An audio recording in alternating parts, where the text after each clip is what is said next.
माधवी को जो है गालव क्या करता है, अयोध्या के नरेश राजा हर्षेश्वर को जो है वहां सौंपता है। देखिए धर्म ग्रंथों में ही लिखा है कि जो स्त्री है वह पृथ्वी के समान है, मतलब धरती के, पृथ्वी माँ मतलब क्या है, धरती। अभी तो सारे राजपाट तो त्याग कर वहां आश्रम में आकर रहने लगा है, एक सामान्य आश्रमवासी बनकर रहने लगा है, मगर क्या है फिर भी जो है उसमें वो जो यश की जो लालसा है वह कम नहीं हुई।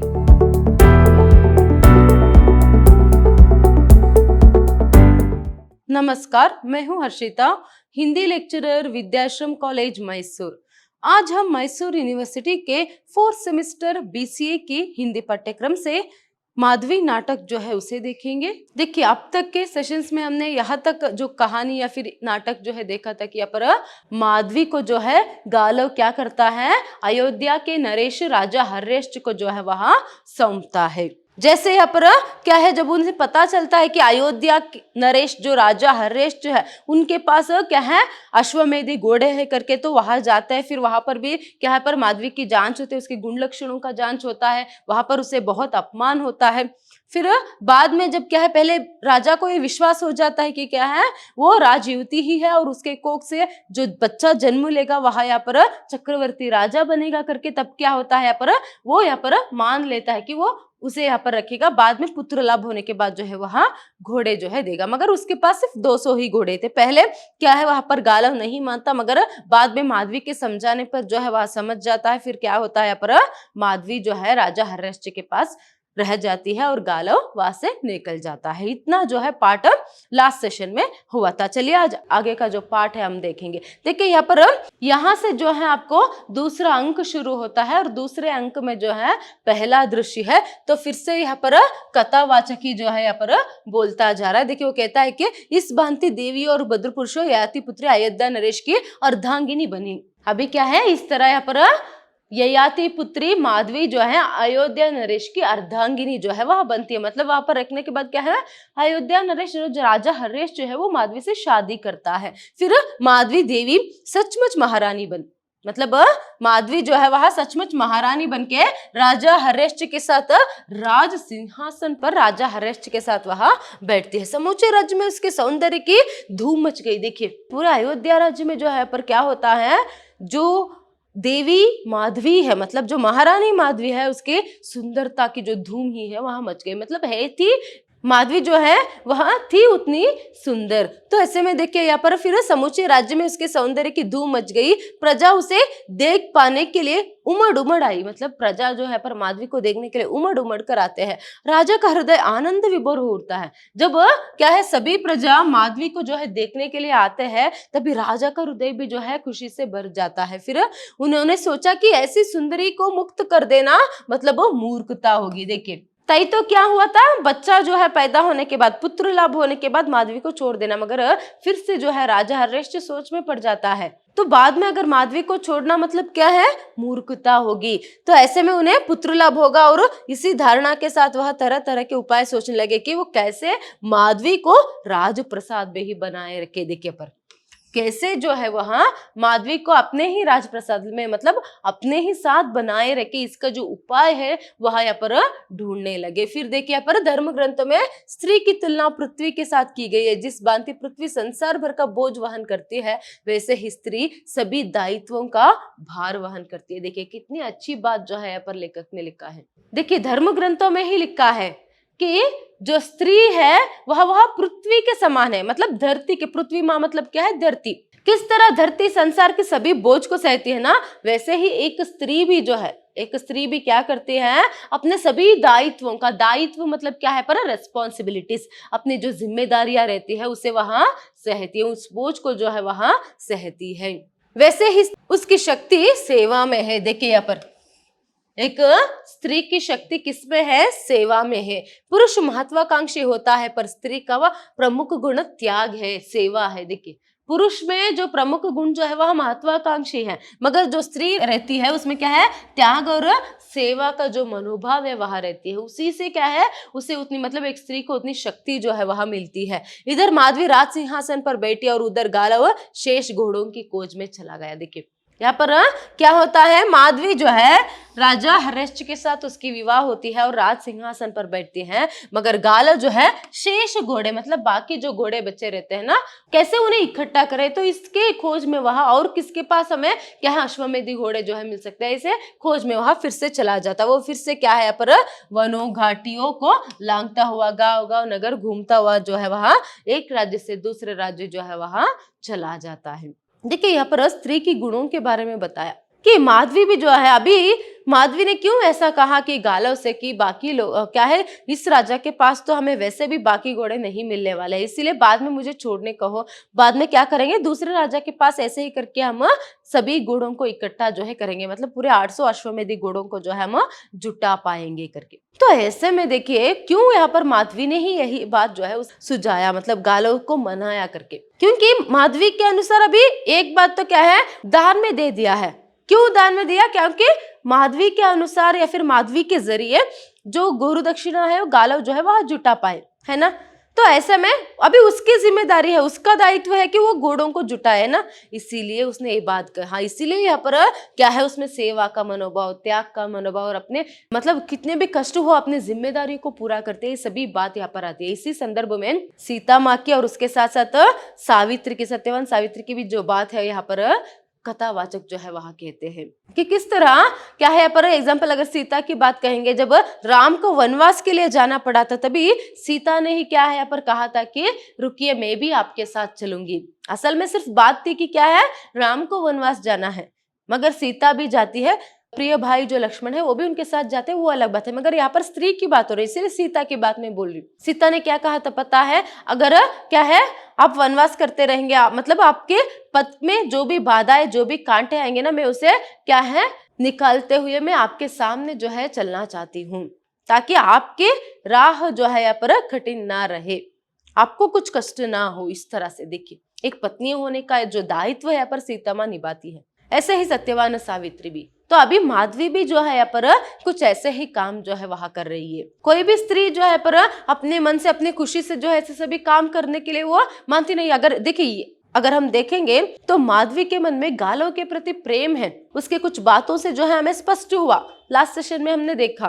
तो प्रेम किसी से करती है मगर बाद में शादी किसी से करना, तो ये सभी क्या है बहुत ही कष्ट माधवी को भी होगा, मगर वो किसी भी हालत में क्या है अपनी जिम्मेदारी को भी निभाना चाहती है, अंत में वो क्या है वो भी मुक्त होकर गालव के साथ रहना चाहती है। तो इन सभी कारणों से जो है वो इस तरह यहाँ पर कहती है। तो कथावाचक जो है पर इतनी बातें जो है पर माधवी के बारे में बताते हैं। नेक्स्ट देखिए वो कहते हैं कि इधर यहाँ घटना चक्र चल रहा था, उधर ययाति अपने आश्रम में मग्न थे, संसारी आवेगों उद्वेगों से दूर पूजा आराधना का पुण्य काम कर रहे थे। देखिए अगर माधवी की ये हालत है तो उसके पिता जिसने उसे दान में दे दिया था ययाति, वो क्या कर रहे थे, पूजा और आराधना का पुण्य काम जो है वहां कर रहे थे। पर उनका आश्रमवासी मित्र मारीच उत्तराखंड की लंबी यात्रा के बाद अभी अभी आश्रम में लौटकर आया है, तुम तो बहुत सी बातों की खबर लेकर आए हो।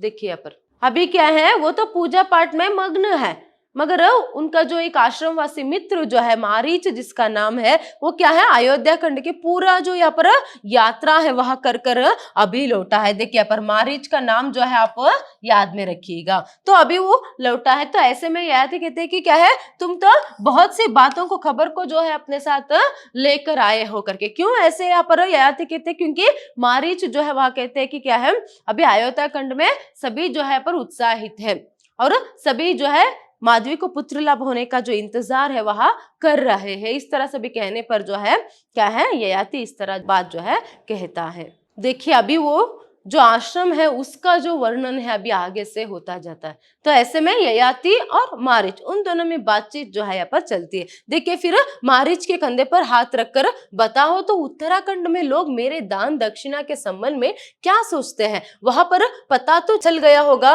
वे क्या कहते हैं कि दानवीर ययाति ने एकमात्र पुत्री को सौंप दिया। देखिए ययाति देखिए अभी जब उसे पता चला कि मारीच उत्तराखंड की जो यात्रा है वहां कर आया है, और वह पुत्र लाभ की क्या है पर उत्सव की तैयारियां जो है करने के लिए इंतजार कर रहे हैं। सभी लोग वहां पर क्या है प्रसन्न है, खुशी में है। तो इस तरह से भी बताने के बाद क्या है वो यहाँ पर पूछ रहे कि क्या है, पहले मारीच के कंधे पर हाथ रखते हैं, फिर पूछते हैं कि बताओ उत्तराखंड में लोग मेरे दान दक्षिणा के बारे में क्या बात करते हैं। अभी तक तो तुम्हें पता चल गया होगा ना कि क्या है वहां पर लोग क्या बातचीत जो है मेरे दान के बारे में कहते हैं करके। देखिए यहाँ पर अभी शायद ही वो कहते होंगे कि दानवीर ययाति ने अपनी एकमात्र पुत्री को सौंप दिया, अपनी एकमात्र पुत्री को सौंप दिया, इस तरह सभी मेरी तारीफ करते होंगे ना। इस तरह जो है यहाँ पर ययाति पूछता है। उसने पहले अपनी बेटी के बारे में नहीं पूछा, देख सकते हो आप यहाँ पर क्या है, ययाति ने अपनी पुत्री की जानकारी वहां कैसी है, उसकी कुशलता के बारे में सभी कुछ भी एक बात भी उसने नहीं पूछा। उसने सीधा यहाँ पर अपनी दान के बारे में पूछा। तो यहीं पर हमें पता चलता है कि ययाति में क्या है यहाँ पर प्रसिद्धि पाने की, यश पाने की कितनी इच्छा थी, लालसा थी। अभी तो सारे राजपाट तो त्याग कर वहां आश्रम में आकर रहने लगा है, एक सामान्य आश्रमवासी बनकर रहने लगा है, मगर क्या है फिर भी जो है उसमें वो जो यश की जो लालसा है वह कम नहीं हुई। शायद इसी यश की लालसा के कारण ही तो शायद क्या है पर ययाति ने अपनी पुत्री माधवी को जो है दान में दिया। फिर अभी भी वो अपनी पुत्री के बारे में नहीं पूछ रहा है, अपनी यश के बारे में, लोग मेरे बारे में क्या बात कर रहे हैं, मेरी तारीफ किस तरह कर रहे हैं, इसकी चिंता है उसे। मतलब उसमें यश की लालसा है, उससे क्या है अपनी पुत्री से भी बढ़कर अपने लिए यश है। ये एक स्वार्थ बुद्धि जो है पर हम ययाति में देख सकते हैं। नेक्स्ट देखिए पर ययाति, लोग यह भी कहते होंगे कि राजपाट त्यागने के बाद भी दानवीर ययाति ने अपना हाथ नहीं खींचा, क्यों? क्या अभी भी दानी राजा कर्ण से मेरी तुलना की जाती है या राजा कर्ण को लोग भूल गए हैं? देखिए अभी जो मैंने पढ़ा उसमें तो और भी स्पष्ट हो जाता है कि उसे यश की कितनी लालसा है करके, इच्छा नहीं, यश की उसे लालसा है। देखिए इसीलिए कहा कि क्या है, शायद ये भी कहते होंगे ना क्या है उसने पर दानवीर ययाति ने अपना हाथ नहीं खींचा, मतलब क्या है राजपाट त्यागने के बाद भी उसने अपने हाथ जो है दान देने से नहीं खींचा, वो अभी भी दान देता है। क्यों? अभी भी मेरी जो क्या है तुलना है वो कर्ण के साथ की जाती है क्या? देखिए हम दान, ये जो शब्द सुनते ही पहले दानवीर कर्ण करके क्या है सबके दिमाग में आती है, तो इसीलिए वो व्यंग्य करते हुए क्या अभी भी सिर्फ दानवीर कर्ण के साथ मेरा नाम जो है यहाँ पर बताया जाता है, या फिर कर्ण को भूल गए? मेरे दान के सामने इस तरह से भी अपनी प्रतिष्ठा खुद जो है यहाँ पर बढ़ाने की कोशिश जो है यहाँ पर ययाति करता है। तभी मारीच देखिए यहाँ पर क्या कहता है, राजा कर्ण की चर्चा तो बहुत कम सुनने में आती है महाराज, बस आपके नाम के स्वर ही चारों ओर गूंजते हैं।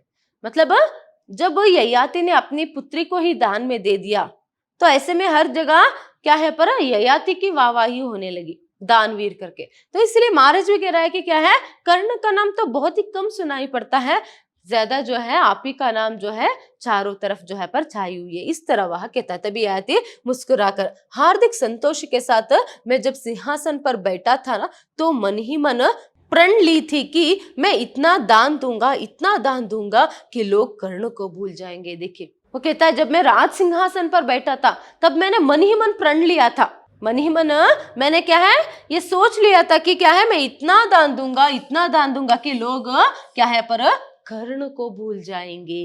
देखिए ये सभी बातें जो है कॉन्वर्सेशन में अभी क्या है हम ययाति की जो चरित्र है वो किस तरह है यहाँ पर देख सकते हैं, वो स्पष्ट जो है हमें यहाँ पर होता है। अभी भी क्या है उसमें वही क्या है लालसा है, अपनी यश की लालसा है उसमें। तभी देखिए यहाँ पर मारीच माधवी का भविष्य बड़ा अनिश्चित जान पड़ता है करके। देखिए वो यहाँ पर सिर्फ अपनी ही बात लेकर बैठा है, असल में वो पिता है, उसे अपनी पुत्री की चिंता जो है होनी चाहिए, मगर थोड़ी सी भी प्राणु मात्र चिंता भी अपनी पुत्री के प्रति उसे नहीं है, माधवी के प्रति उसे नहीं है। मगर मारीच जो है पर चिंता करता है कि क्या है मुझे थोड़ा सा जो है पर चिंता जो है लगा कि क्या है पर माधवी का जो भविष्य है वो अनिश्चित जान पड़ता है। मतलब वो क्या कहने की कोशिश कर रहा है, वो यहाँ पर माधवी जो है राजा हरेश्च के पास जो है उसकी महारानी बनके जो है ज्यादा दिन तक नहीं रहती है। ये जो बात है यहाँ पर मारीच को पता चल गया है, इसीलिए वो चिंता जो है यहाँ पर कर रहा है।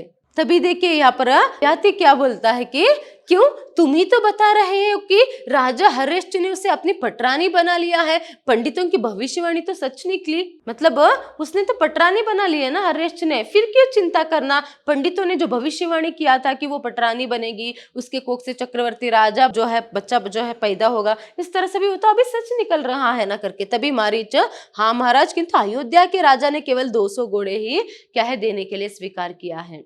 मतलब अयोध्या राजा जो हर्षचंद्र है वो सिर्फ 200 घोड़े ही देगा। तो ऐसे में याति यह तो अच्छा नहीं हुआ। और गालव कहाँ है?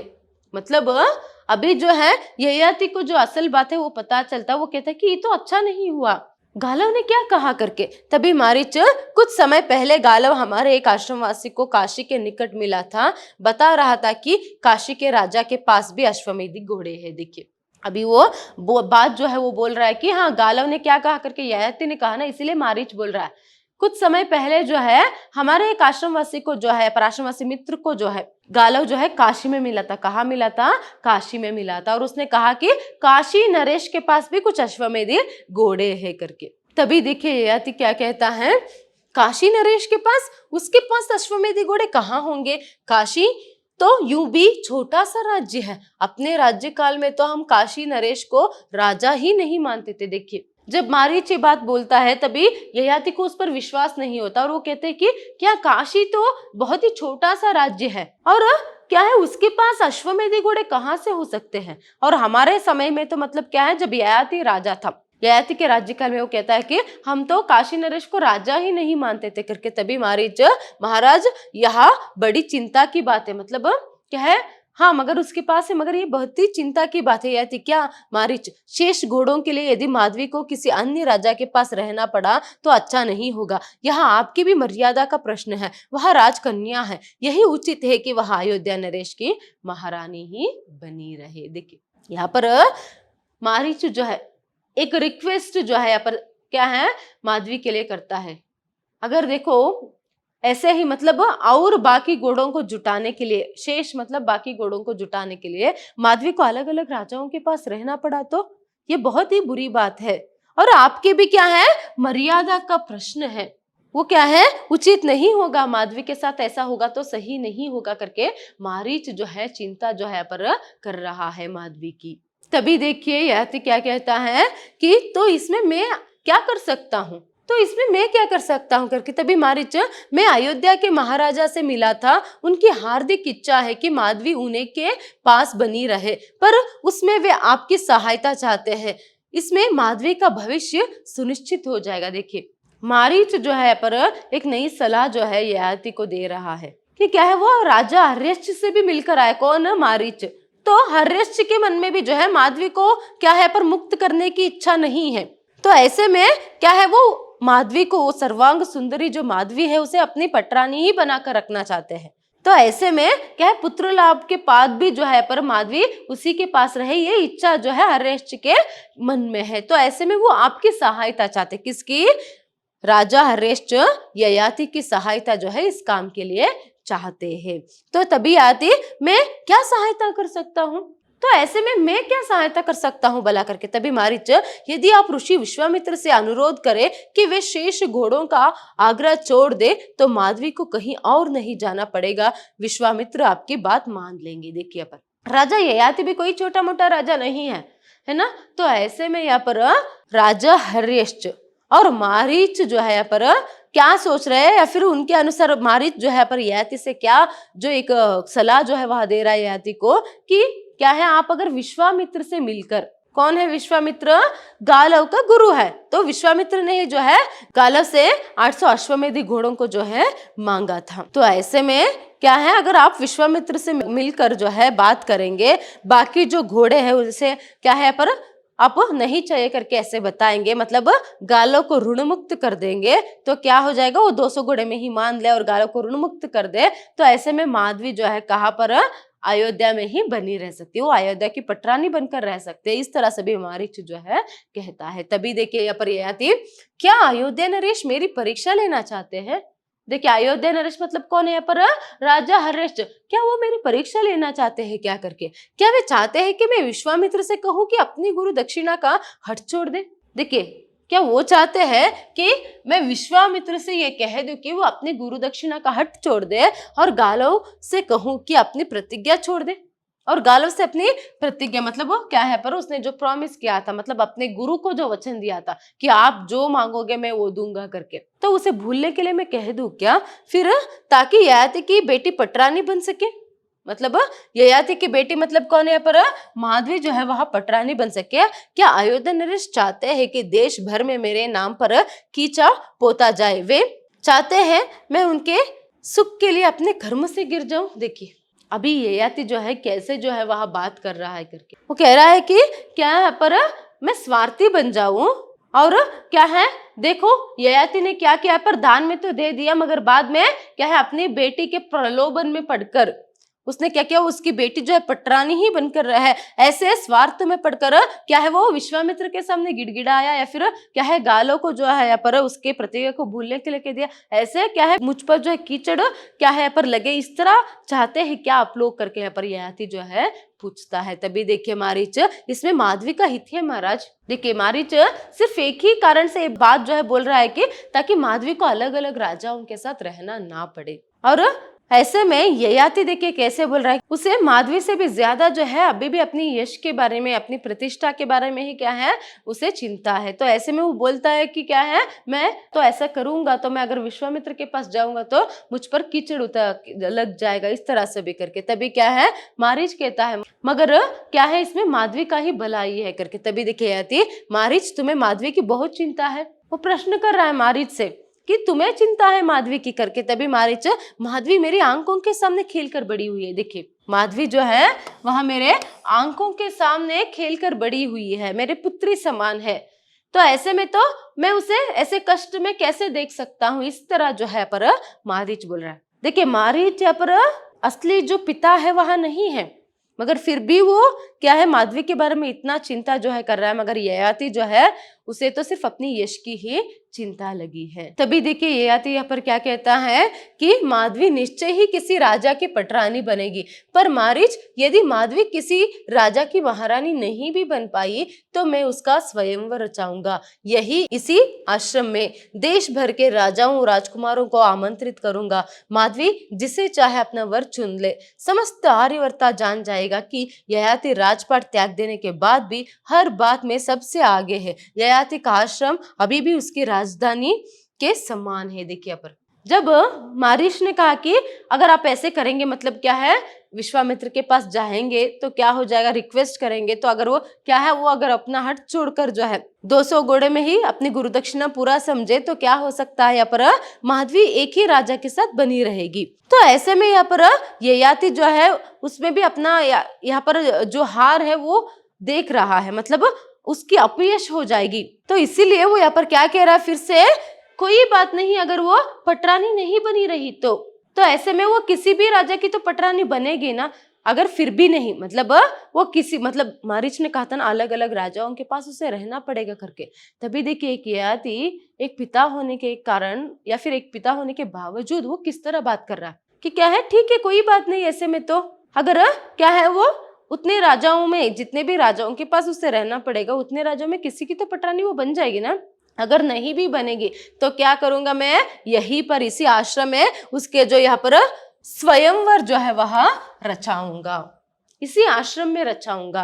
क्या है यहाँ पर मैं देश देशांतर के जो राज्य राजांतर के जो राजाएं हैं उन्हें यहाँ पर बुलाऊंगा। चाहे माधवी किसे भी चाहे अपना वर स्वीकार कर सकती है, चुन सकती है। तभी भी लोग क्या कहेंगे कि आश्रमवासी बनने के बावजूद भी राजा ययाति जो है किसी में भी क्या है पर वह पीछे नहीं है, हर एक बात में वह आगे है। फिर से ऐसे ही क्या है पर मेरी तारीफ होगी, इस तरह से जो है वो सभी लोग मुझे फिर से याद करेंगे या फिर याद रखेंगे, इस तरह से भी जो है यहाँ पर वो बात कर रहा है। तो अभी भी इन बातों में भी हमें यही पता चलता है कि क्या है ययाति को सिर्फ और सिर्फ अपनी प्रतिष्ठा की चिंता है, या फिर प्रतिष्ठा जो है वही इंपॉर्टेंट है, उसे सिर्फ अपनी यश इंपॉर्टेंट है कि लोग कहे कि हाँ ययाति महान है, वह दानवीर है, ऐसे लोग उसकी तारीफ करें, सिर्फ क्या है उसकी जो चिंता है उसे लगी है उतना ही।